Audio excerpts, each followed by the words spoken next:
India formation एक साथ अन्याय के खिलाफ लड़ने जा रहा है। আমাদের দল সিদ্ধান্ত নিয়েছে আমরা বাংলায় একা চলব। আমার সাথে কোনো সম্পর্ক নেই বাংলার ব্যাপারে। इंडिया जो गठबंधन है, इंडिया गठबंधन 28 पार्टियों का गठबंधन, उसका एक महत्वपूर्ण स्तंभ तृणमूल कांग्रेस है।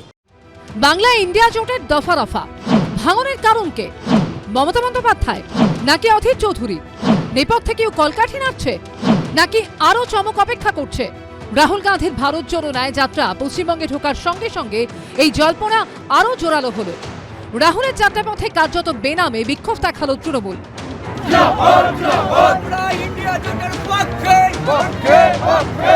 আক্রমণের লক্ষ্য অধীর চৌধুরী। মমতা বন্দ্যোপাধ্যায় সরাসরি জোট ভঙ্গের কথা ঘোষণা করলেও প্রথম দিনে রাহুল গান্ধী এই প্রসঙ্গ তুললেন না। न्याय यात्रा में हमने न्याय शब्द जोड़ा है क्योंकि देश में अन्याय हो रहा है। बीजेपी आरएसएस नफरत फैला रही है, हिंसा फैला रही है और अन्याय फैला रही है।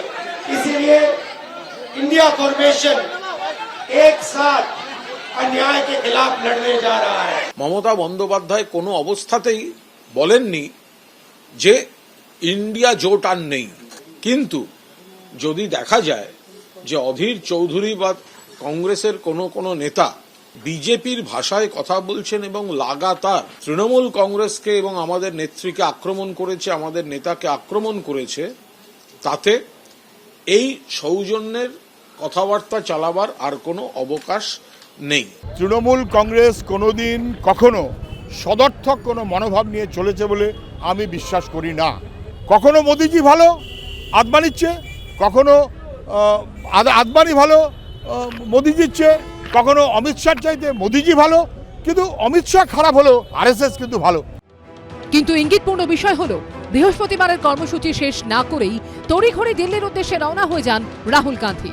সূচি অনুযায়ী বৃহস্পতিবার মা ভবানী মোড় থেকে কোচবিহারের খাগড়াবাড়ি মোড় পর্যন্ত 2.5 কিলোমিটার পদযাত্রা করার কথা ছিল রাহুল গান্ধীর। খাগড়াবাড়ি মোড়ে একটি সভাও করার কথা ছিল। এই দিনই কোচবিহারের পুন্ডিবাড়ি হয়ে আলিপুরদুয়ারের পালাকাটা পর্যন্ত এগোনোর কথা ছিল ন্যায় যাত্রার। সেখানেই রাত্রিবাস করার কথা ছিল। শুক্রবার জলপাইগুড়ি হয়ে দিল্লি যাওয়ার কথা ছিল রাহুল গান্ধীর। 26 ও 27 জানুয়ারি দুদিন বিশ্রামের পর 28 জানুয়ারি আবার ফালাকাটা থেকেই ন্যায় যাত্রা শুরু করার কথা ছিল রাহুল গান্ধীর।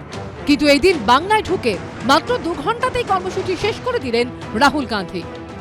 পূর্ব নির্ধারিত পদযাত্রা এবং সভাও করেননি তিনি। জোট মারা গেছে, জোটের পোস্টমর্টম চলছে, কারণ প্রকৃত মৃত্যুর কারণটা কি সেটা জানতে একটু দেরি হচ্ছে। ডেথ সার্টিফিকেট ঠিক সময় পেয়ে যাবে। কিন্তু কেন এই তড়িঘড়ি সফর কাটছাঁট, যা ঘিরে এখন জোর জল্পনা। রাহুল গান্ধীর ভারত জোড়ো ন্যায় যাত্রা ফের 28 জানুয়ারি শুরু হবে। কংগ্রেসের অভিযোগ, তখন রাহুল গান্ধীর একাধিক সভা করার কথা থাকলেও তার অনুমতি দিচ্ছে না পুলিশ।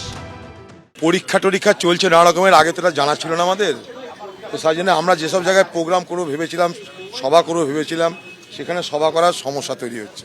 আমরা যাত্রার মাঝে মাঝে যেখানে সভা করবো ভেবেছিলাম সেই জায়গায় সভা করতে সমস্যা হচ্ছে, কারণ পারমিশনের সমস্যা হচ্ছে। আজকে মমতা ব্যানার্জি হয়েছে রাজীব গান্ধীর জন্য, মমতা ব্যানার্জি মুখ্যমন্ত্রী হয়েছে সোনিয়া গান্ধীর আশীর্বাদ ছিল তার জন্য। তার ছেলে রাহুল গান্ধী একটা পদযাত্রা করলে মমতা ব্যানার্জি 235টা এমএলএ কমে 220টা এমএলএ হবে না, কিসের জন্য উনি করছেন উনিই বলতে পারবেন। সভা না হলেও কংগ্রেসের দাবি পূর্ব নির্ধারিত রুটেই এগোবে রাহুল গান্ধীর ভারত জোড়ো ন্যায় যাত্রা।